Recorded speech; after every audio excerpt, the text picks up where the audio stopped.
kulan wanaagsan daawadayaal halkan waa telefishinka VOS ku soo dhawaada barnaamijka Saaki iyo VOS qodobada daawan doontaan waxaa kamid ah dawladda Soomaaliya ee qaramada midoobay oo ka hadlay weerar lagu qaaday xerada xalan ee magaalada Muqdisho maxkamadda ICJ oo soo bandhigtay habraaca dhageysiga kiiska dacwadda badda ee Soomaaliya iyo Kenya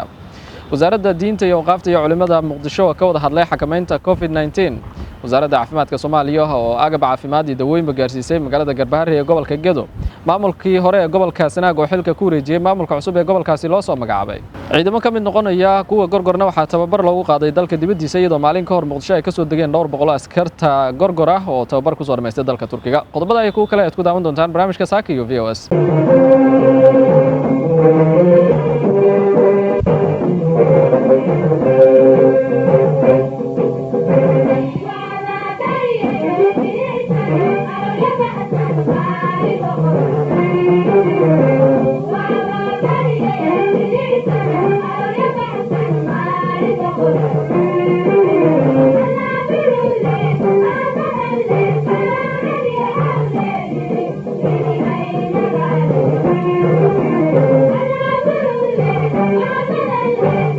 aan ku bilownay daawadayaal dawladda federaalka ah ee Soomaaliya iyo qaramada midoobay ayaa waxa ay ka hadleen weerar shalay lagu qaaday xerada xalan ee magaalada Muqdisho howlgalka qaramada midoobay ee Soomaaliya ayaa ka hadlay duqeyn shalay loo geystay xaruntooda ugu weyn ee Soomaaliya ergeyga gaarka ee qaramada midoobay ee u qaabilsan Soomaaliya James Iswaan ayaa cambaariyay weerarkii 6 madfac oo ku soo dhacay xerada xalan xayndaabka gigida diyaaradaha ee caalamiga ee aadan cadde magaalada Muqdisho al-shabaab ay sheegatay mas'uuliyadda weerarka mana jirin xarumo ay leedahay qaramada midoobay oo waxyeelo ka soo gaartay mana jiraan shaqaale ka tirsan qaramada midoobay oo waxyeelo ka soo gaartay ayaa lagu yiri hoobiyaasha lagu garaacay xeradaasi xalane warka ka soo baxay qaramada midoobay ayaa lagu yiri waxaanu cambaareynaynaa weerarkan madaafiicda hoobiyaasha ah ee al-shabaab ee ka dhacay xarunta garoonka diyaaradaha magaalada Muqdisho ayuu yiri James Iswaan soo kabashada degdega ayaan u rajaynayaa dadkii ku dhaawacmay weerarkaasi lagu qaaday garoonka diyaaradaha magaalada Muqdisho ayuu hadalkiisa sii raaciyay Mr. James Iswaan iyadoo weerarkaasi ay ku dhaawacmeen 2 qof oo kamid ah askarta AMISOM ee Uganda ka socda ee ku sugnaa goobta markaasi weerarka dhacay dawladda federaalka ah ee Soomaaliya waxa ay ka hadashay weerarkaasi iyadoo cambaaraysay isla markaana ku eedeysay al-shabaab war ka soo baxay dawladda Soomaaliya ayaa lagu sheegay in weerarkaasi ay cambaaraynayso dawladda federaalka ah ee Soomaaliya waxa ay si adag u cambaaraynaysaa weerarkii nasiib darrada ah ee hoobiyaasha lagu qaaday ama lala bartilmaameedsaday xarunta shaqaalaha gargaarka bini'aadanimo ee xalane ayaa lagu yiri warka ka soo baxay dawladda Soomaaliya weerarka hoobiyaasha ayaa cadeynaya isku dayga joogtada ah ee argagixisadu maciin biday ayaa lagu yiri war-saxaafadeedka ka soo baxay dawladda federaalka ee Soomaaliya qorshayaasha midaysan ee geesinimada leh ee shacabka iyo dawladda Soomaaliya ay ku wajahayaan argagixisada maxkamadda ICJ waxa ay soo bandhigtay habraaca dhageysiga kiiska dacwadda badda ee Soomaaliya iyo Kenya bilaabanaya Isniinta soo aadan maxkamadda caalamiga ee ICJ ayaa soo saartay jadwalka dhageysiga dacwadda badda ee Soomaaliya iyo Kenya muranka gelisay baddeena qayb kamid ah kaas oo dhageysigiisa koowaad uu bilaabanayo waxa wareegga koowaad dhageysiga bilaabi doona Soomaaliya sidoo kale isla Soomaaliya ayaa ku noqon doonta 16 Maaj 3 galabnimo ilaa 6 maqribnimo Kenya waxa uu dhageysigeeda bilaaban doonaa Khamiis 18 Maaj 3 ilaa 6 galabnimo sidoo kale Jimco 19 Maaj 3 galabnimo ilaa 10 ama 4 galabnimo ayuu dhageysiga Kenya socon doona wareegga labaad 22 Maaj 2021 3 galabnimo ilaa 6 galabnimo Soomaaliya ayaa bilaabi doonta Arbaco 24 Maaj 2021 3 galabnimo ilaa 6 maqribnimona dawladda Kenya ayaa dhageysigeeda iyana la dhageysan doona oo dacwadeeda soo gudbin doonta kiiska badda ee Soomaaliya iyo Kenya ayaa waxa ay Soomaaliya geysay halkaasi sanadkii 2014 tan iyo xilligaasina waxa dib loo dhigayay dhowr jeer iyadoo Kenya ay dalbatay inta ugu badan dib u dhigidaasi madaxweynaha maamulka Puntland Saciid Cabdullaahi Deni ayaa shaqo joojin ku sameeyay gudoomiyaha magaalada Boosaaso waxaana amray in baaris lagu sameeyo madaxweynaha maamulka Puntland Saciid Cabdullaahi Dani ayaa shaqo joojin ku sameeyay gudoomiyaha magaalada Boosaaso waxaana uu amray in lagu sameeyo baaritaan maaliyadeed wareegto ka soo baxday xafiiska madaxweynaha Puntland ayaa lagu yiri madaxweynaha dowladda Puntland Saciid Cabdullaahi Dani ayaa soo saaray xeer madaxweyne lambar 9 Maaj 2022 kuna saabsan shaqo joojin gudoomiyaha golaha deegaanka ee degmada Boosaaso markii dastuurka Puntland qodobkiisa 8aad uu arkay madaxweynaha waxa uu shaqo joojin ku sameeyay cabashooyin ka soo gaareen bulshada gudoomiyaha degmada Boosaaso ayaa lagu yiri warka ka soo baxay madaxweynaha Puntland waxaa shaqada laga joojiyay gudoomiyaha degmada Boosaaso Cabdisalaan Bashiir Cabdisalaan waxaa shaqada sii waday gudoomiye ku-xigeenka koowaad ee degmada waxaa la faray hanti dhowrka guud inay baaris dhameystiran ku sameeyaan maamulka iyo maareynta xeerkan ay dhaqan galaya madaxweynaha Puntland marka uu saxiixo ayaa lagu yiri warkan ka soo baxay madaxtooyada Puntland wasaaradda caafimaadka xukuumadda Soomaaliya ayaa gargaar gaarsiisay magaalada Garbaharre ee gobolka Gaday iyadoo halkaasi ay ka jiraan abaaro wasiir ku-xigeenka wasaaradda caafimaadka xukuumadda Soomaaliya oo warbaahinta kula hadlay magaalada Garbaharre ayaa ka hadlay safarkooda magaaladaasi waxba uu la xiriiro bismillaahir rahmaanir rahiim assalaamu calaykum dhamaantiin waa idin salaamay aniga oo ku hadlahayo magaca dawladda gaar ahaan magaca wasaaradda caafimaadka iyo wasiirkayga Fawsiya waxaan maanta halkan ku nimid safar yar oo shaqo ah taasoonan kaga jawaabayno codsigii maxaan ku raadaya xukuumadda Soomaaliya ay u fidinaysay codsiyadii ka imaanayay gobolada Soomaaliya maamul goboleedyada waliba gaar ahaan oo caafimaadka iyo abaaraha iyo waxa soo kordhay ay looga jawaabahayay maantana waxaan ka bilownay gobolka Gado magaalada Garbaharre waan ogahay oo magaalo ma ahan caafimaadkeedu aad u horumarsan ama isbitaallo waaweyn leh marka sidaas darteed waana dareemi karaa dhibaatada caafimaadka meeshuu gaarsiisan yahay midaas waxay la mid tahay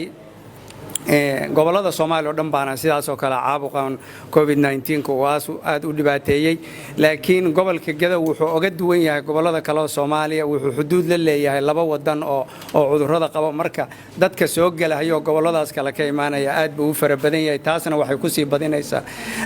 cudurka inuu ku sii bato waxay kale ayada lafteeda culays ku tahay asagoon dhanka caafimaadka ka horumarsanayn sidaas darteed ayay wasaaradda caafimaadka gobolba waxay u qoondaystay in gargaar gooni ah la gaarsiiyo sidaas darteed baan gobolka Garbaharre maanta saas ku nimid anagoo dhaqaatiir anagana wasiirka caafimaadka aan matalahayo iyo dhaqaatiir technical si aan ugu sharaxno qalabka aan keenay laftooda siday ugu shaqeyn lahaayeen oo halkaan inkastoo qaarna hore u haysteen oo waxa nala fahmeeyeen midda kale shacabka Soomaaliyeed ama dadkii u dhashay gobolkan waxaan laga codsanayaa ayada lafteeda inay gurmad u soo gaarsiiyaan gobolkan abaarahana dhinaca kale xagga caafimaadka ma ahana abaarihina dhib problem weyn baa ka jiro abaarahana dawladda lafteeda wasaaradda maareynta masiibooyinka qorshe weyn bay ka leedahay hadda kaliya nooguma horeysay waa dhaweyto oo hadda bishii Febraayo dhexdeeda ahayd doolo waxaan keenay 8 falayd oo hal falayd oo daawo iyo 7 falayd oo raashin ah baan keenay uu yaala doolo daratii koreysa raashinka laga ray doolo oo balaxa wala keenay dadka loo qaybinaya daawadii diyaaradii kale oo daawada ahaydna doolo bay taala maanta ama bari baa laga qaadaya gobolka loo wada qaybinaya marka hadda ka jawaabida dawladdu ay ka jawaabtay baahida ka jirta gobolka Gado ma ahan mid maanta bilaabatay waa mid sii socotay ilaa bishii Febraayo ay sii socotay laakiin baahida jirtay iyo waxay dawladda dhaxa awoodaba aad u kala fog taas lafteedana maxaan ku raada insha Allah intaan ogama harayna waa sii wadaynaa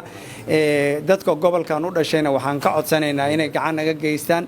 wasaaradda maareynta masiibooyinkana dhawaan waxay bilaabi doontaa biyo dhaamin iyo waxay bilaaban doontaa raashin kaas oo qaybisay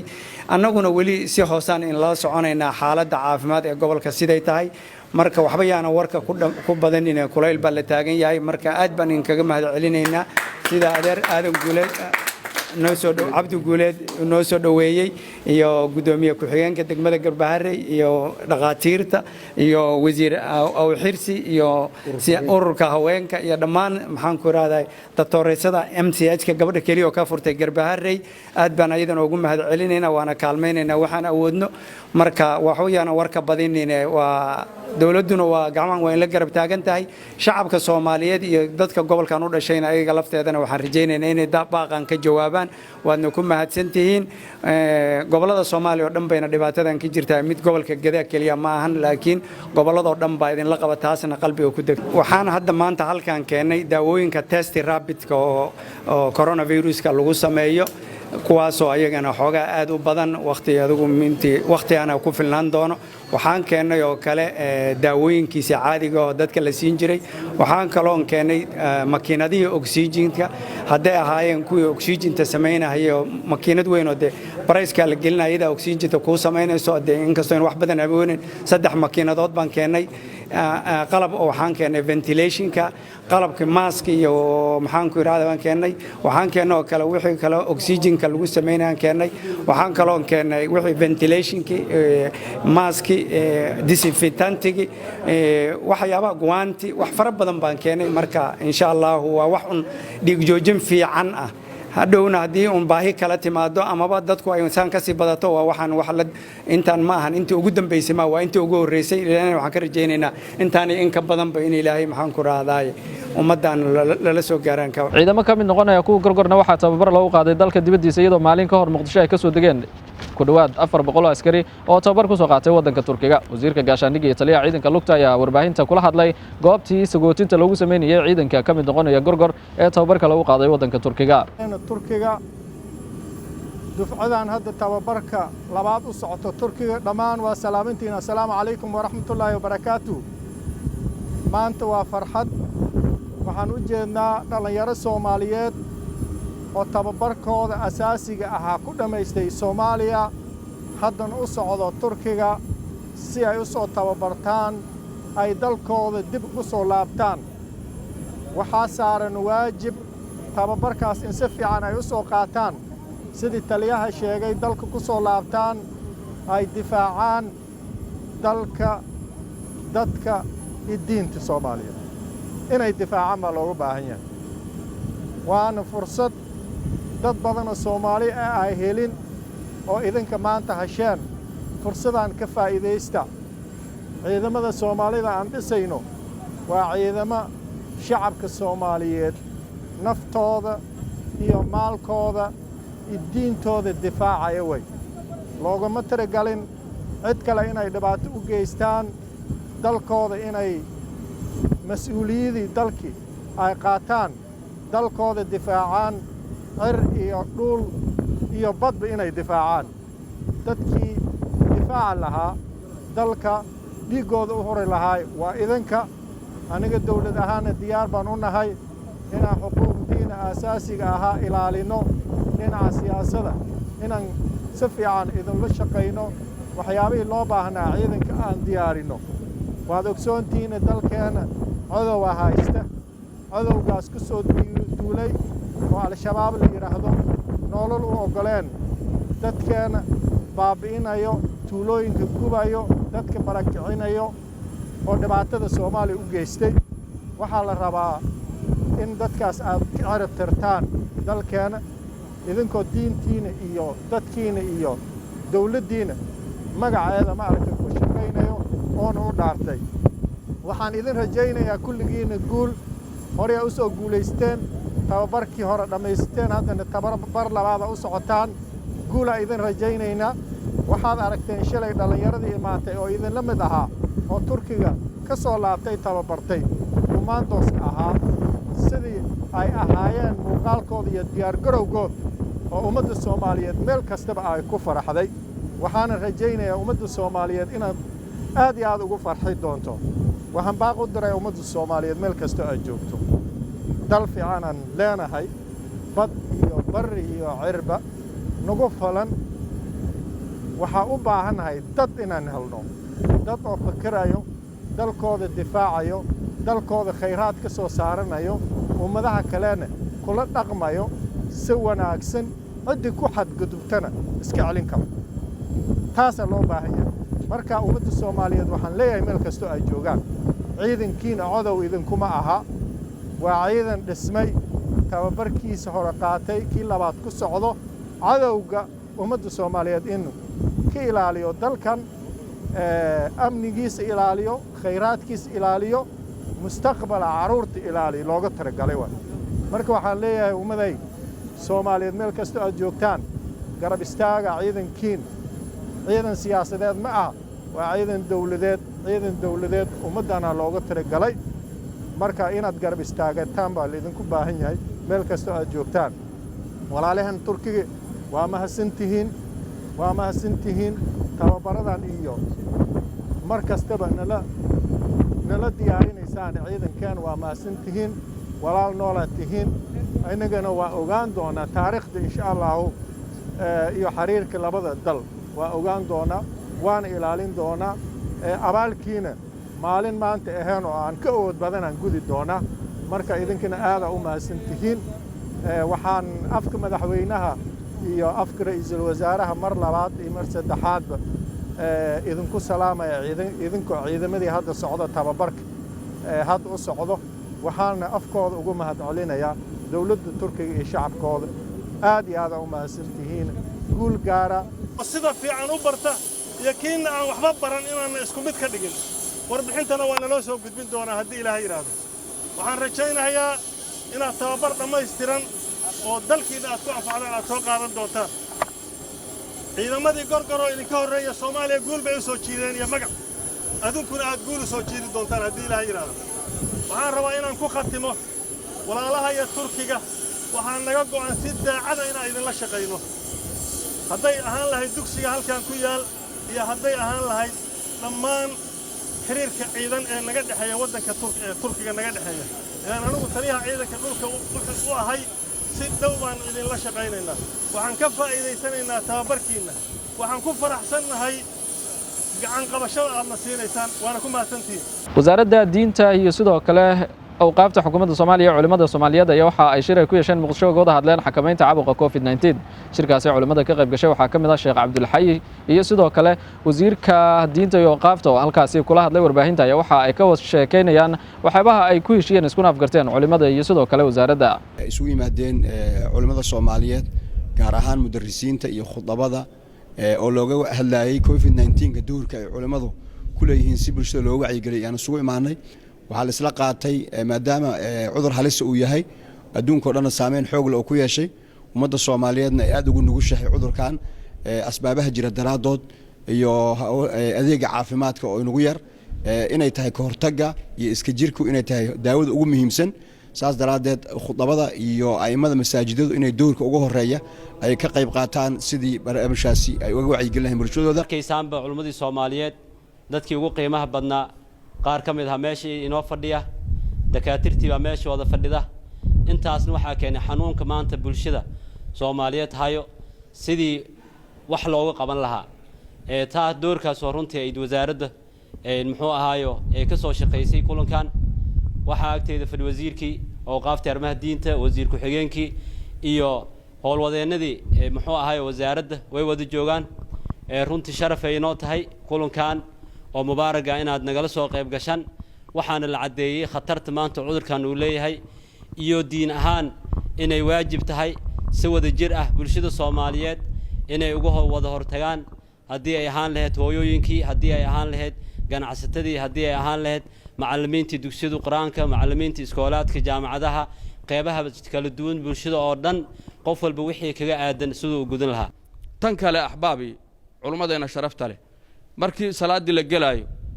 waxa la leeyahay war hal istawu wa taqarabu wa atadilu isu dhawaada moobelada hala damiyo amba silent hala saaro moobel waswaaska salaada uu gali karo iyo qatarta COVID-19 maanta ya halis badan wadanka halis badan inaan dhihi weynaahay oo fari weynaa war wajiga dadta aan dhihi weynaa oo afka iyo naafta iyo hawadiina isgaaraysaa kala maaragtay aan dhihi weynaa aan dhahna moobelna hala damiyo waxay ku tusinaysaa mas'uuliyadda aan u taaganahay runtii inaan aad loo fahamsanayn culimadiina mashaayikhdiina ummadda bulshada indheheedii ah marka waxaan rabnaa arintaas inaad nagala qayb qaadataan inaad nooga hormartaan in bulshadii la wacyi geliyo in maaragtay xalaqaadka masaajidyada la isugu imaan jiray duruustii ardaydii faraha badneed oo imaan jirtay soo safar jirtay wax laga bedelo